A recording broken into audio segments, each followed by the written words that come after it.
O'zbekiston mundial oldidan Kanada bilan o'rtoqlik o'yini o'tkazadi.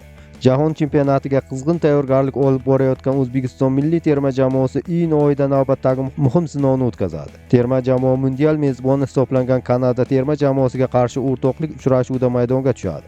Mazkur bellashuv Kanada hududida bo'lib o'tadi va jamoa uchun jiddiy tekshiruv vazifasini o'taydi. Rejaga ko'ra o'yin 1-iyun kuni Edmonton shahrida tashkil etiladi. Bu bahs O'zbekiston uchun nafaqat tayyorgarlik darajasini baholash, balki turli taktik yechimlarni sinab ko'rish imkonini ham beradi. Mundial mezboniga qarshi o'ynash esa futbolchilar uchun qo'shimcha ruhiy tajriba hisoblanadi.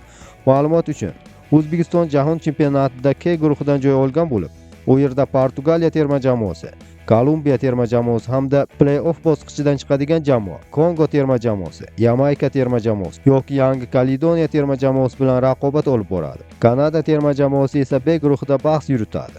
Ularni Qatar terma jamoasi, Shvetsariya terma jamoasi hamda UEFA A yo'li orqali yo'llanma oladigan jamoa, Uels terma jamoasi, Bosniya va Gersegovina terma jamoasi, Italiya terma jamoasi yoki Shimoliy Irlandiya terma jamoasi kutmoqda. Mutaxassislar fikricha, Kanadaga qarshi o'rtoqlik uchrashuvi O'zbekiston uchun jahon chempionati oldidan muhim sinov bo'ladi.